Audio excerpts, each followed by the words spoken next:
everybody. My name is Angela and I am an LBL facilitator from the island of Sardinia in Italy.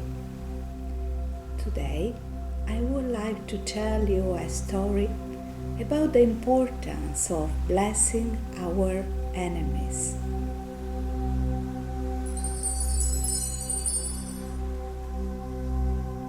This is a story by Tierno Bokar, a wise mystic Sufi from Africa.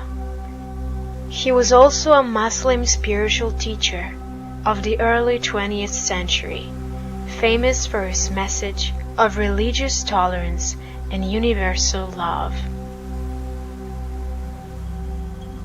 A book written by a pupil of his, Amadou Ompateba, writer and ethnologist, Les Sages de Bandiagara, was originally published in 1957. It introduced Bokar to the non-African world. Tierno wants his followers to have an open heart, goodwill, and ardent soul.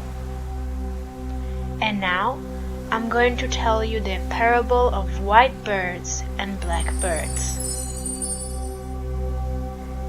The most profitable good deed is that which consists in praying for its enemies. How or what? I wondered. Usually, people tend to curse their enemies rather than bless them. Wouldn't it make us seem a little stupid to pray for our enemies? Perhaps, Tierno replied, but only in the eyes of those who have not understood. Men certainly have the right to curse their enemies, but they do themselves much more harm by cursing them than by blessing them. I don't understand, I said. If a man curses his enemy and his curse is successful, he can destroy his enemy. Shouldn't that put him at ease instead? On the surface, perhaps, Tierno replied. But then, it is only a satisfaction of the selfish soul, therefore a satisfaction of a lower material level. From the occult point of view, blessing one's enemy is the most profitable. Even if one passes for an imbecile in the eyes of the ignorant, one shows by this, in reality, his spiritual maturity and the degree of his wisdom. Why? I asked him. It was then that Tierno, to help me understand, spoke about white birds and black birds.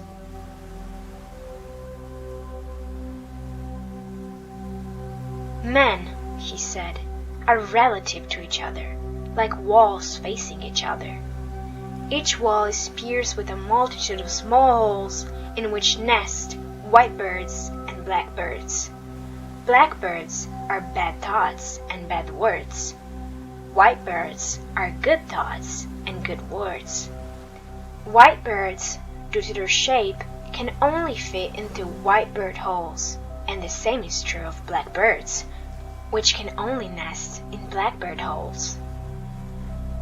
Now imagine two men who believe they are enemies of each other. Let's call them Yusuf and Ali. One day, Yusuf, convinced that Ali wants him harm, feels angry with him and sends him a very bad thought. In doing so, he releases a black bird and, at the same time, releases a corresponding hole. Its blackbird flies to Ali and searches for an empty hole to nest in it suited to its shape. If, for his part, Ali did not send a black bird towards Yusuf, that is to say, if he did not send any bad thoughts, none of his black holes will be empty. Not finding where to stay, Yusuf's black bird will be forced to return to its original nest, bringing back with it the evil it was responsible for, an evil that will end up gnawing and destroying Yusuf himself. But let's imagine that Ali also sent a bad thought. In doing so, he freed a hole where Yusuf's black bird can enter in order to deposit part of his evil and accomplish his mission of destruction. During this time, Ali's black bird will fly towards Yusuf and will come to stay in the hole freed by the latter's black bird. Thus the two black birds will have achieved their goal and will work to destroy the men for whom they were intended. But once their task is done, they will each return to their original nest, because it is said, everything returns to its source. The evil with which they were responsible not being exhausted, this evil will turn against their authors and will complete their destruction. The author of a bad thought, a bad wish, a curse, is thus reached at the same time by the black bird of his enemy, and by his own black bird when this one returns towards him. The same thing happens with white birds. If we send only good thoughts to our enemy when he only sends bad thoughts to us, his black birds will not find a place to stay with us and will return to their sender. As for the white birds carrying good thoughts that we will have sent to him, if they do not find any free place with our enemy, they will come back to us charged with all the beneficial energy of which they were carrying. So, if we send only good thoughts, no evil, no curse can ever reach us in our being.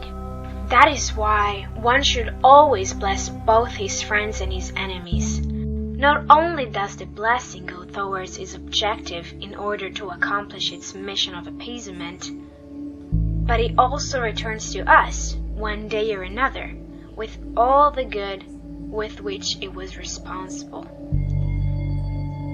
This is what the Sufis call desirable egoism. It is valid self-love linked to respect for oneself and for one's neighbor, because every man, good or bad, is the depository of a parcel of the divine light.